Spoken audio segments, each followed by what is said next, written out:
नमस्कार साथियों, स्वागत है आपका हमारे राजस्थान की जिला दर्शन सीरीज़ में। तो हम बात कर रहे थे भरतपुर जिला दर्शन के बारे में बात कर रहे थे। तो इसके बाद में हम नेक्स्ट पार्ट लेकर प्रस्तुत हो चुके हैं। तो जल्दी से जल्दी इसको लाइक एंड सब्सक्राइब कीजिए और शुरू करते हैं। पहला महत्वपूर्ण प्रश्न आता है कि कुकुन नदी पर स्थित भरतपुर की सबसे बड़ी सिंचाई परियोजना कौन सी है। कुकुन जो नदी है वो भरतपुर में स्थित है और इसकी सबसे बड़ी सिंचाई परियोजना कौन सी है। ऑप्शन आपके सामने है, बहुत ही महत्वपूर्ण प्रश्न है दोस्तों। तीन ऑप्शन आपके सामने हैं, मोती झील बांध, ऑप्शन बी आता है अजान बांध, ऑप्शन सी आता है बंद बारेठा बांध। तो जल्दी से इसका राइट आंसर बताइए। कुकुन नदी पर स्थित भरतपुर की सबसे बड़ी सिंचाई परियोजना कौन सी है। तो इसका राइट आंसर जो है वो हो जाएगा बंद बारेठा बांध। ऑप्शन सी इसका राइट आंसर हो जाएगा। ठीक है, डायरेक्ट क्वेश्चन डायरेक्ट आंसर के बारे में बात करेंगे ताकि आप बहुत कम समय में आपके महत्वपूर्ण प्रश्न का रिवीजन हो सके और ये प्रश्न आपको परीक्षा में देखने को मिल सके। ठीक है, तो इसी तरह से हम आगे बढ़ते रहेंगे और चलते रहेंगे, बस साथ आपका हमेशा रहना चाहिए। फिर बात करते हैं राजस्थान का पहला विजय स्तंभ कहाँ पर स्थित है। राजस्थान का जो पहला विजय स्तंभ है वो कहाँ पर स्थित है। Option A Bharatpur, option B Bayana, option C Mandore, option D आता है चित्तौड़गढ़। तो जल्दी से आंसर बताइए कौन सा क्या होगा इसका राइट आंसर।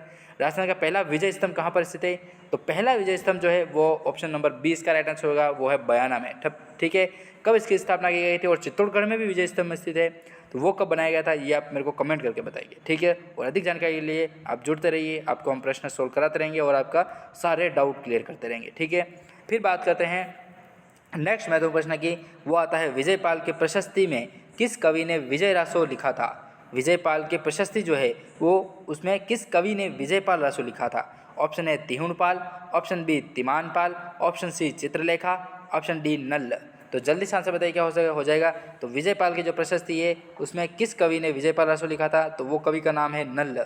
ऑप्शन डी इसका नाम हो जाएगा राइट आंसर। तो देखो नल्ल होते भी इसने विजयपाल रासो लिख दिया है तो बहुत ही महत्वपूर्ण है। ठीक है, तो आप क्या कर रहे हो जीवन में, कुछ नहीं कर रहे हो इसका मतलब। तो नेक्स्ट महत्वपूर्ण प्रश्न आता है कि लक्ष्मण सेन की पत्नी चित्रलेखा या चित्रांगदा द्वारा 956 ईस्वी में किस मंदिर का निर्माण करवाया गया था।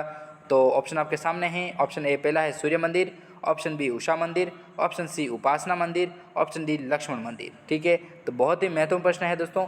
लक्ष्मण सेन की जो पत्नी चित्रलेखा है या चित्रांगदा है उसके द्वारा 956 में किस मंदिर का निर्माण करवाया गया था, तो वो कराया गया था उषा मंदिर का निर्माण करवाया गया था। ठीक है, ऑप्शन बी इसका राइट आंसर हो जाएगा उषा मंदिर। ठीक है, यहाँ से बहुत महत्वपूर्ण प्रश्न बनता है।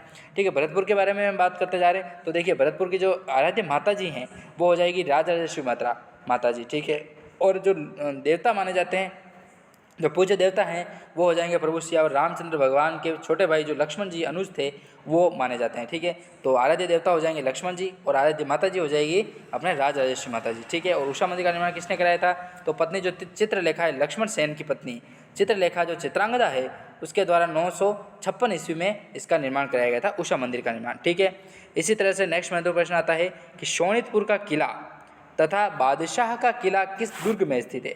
देखिए शोणितपुर का जो किला है और बादशाह का जो किला है वो किस दुर्ग में स्थित है। ऑप्शन ए लोहागढ़ दुर्ग, ऑप्शन बी बंद बरेठा दुर्ग, ऑप्शन सी बयाना दुर्ग, ऑप्शन डी नदबई का किला। तो जल्दी से राइट आंसर बताइए क्या हो सकता है इसका। तो इसका चलो राइट आंसर मैं आपको बताता हूँ। इसका राइट आंसर हो जाएगा ऑप्शन नंबर सी बयाना दुर्ग। बयाना दुर्ग जो है वो शोणितपुर का किला तथा बादशाह का किला दुर्ग को कहा जाता है। ठीक है, उसमें स्थित है बयाना दुर्ग में। ठीक है, नेक्स्ट महत्वपूर्ण प्रश्न की बात करते हैं। तो देखिए भरतपुर के वेर नगर की स्थापना भरतपुर के वेर नगर की स्थापना 8वीं शताब्दी में किस राजा के द्वारा की गई थी। भरतपुर में जो वेर नगर है उसकी स्थापना 8वीं शताब्दी में किस राजा के द्वारा की गई थी।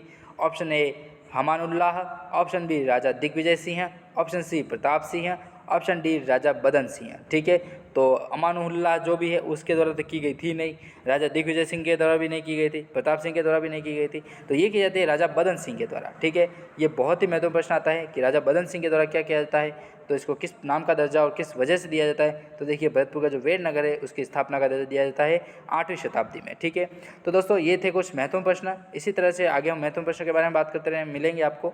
तो जल्दी से इसको लाइक एंड सब्सक्राइब कीजिए और बहुत दोस्तों के साथ भी शेयर कीजिए और आनंद के साथ बहुत ही मज़े के साथ आप क्वेश्चन सोल्व कीजिए। यही आपका जीवन में आपको सफल बनाने वाला है। ठीक है, तो मिलते हैं नेक्स्ट वीडियो में, तब तक के लिए जय हिंद, जय भारत, वंदे मातरम।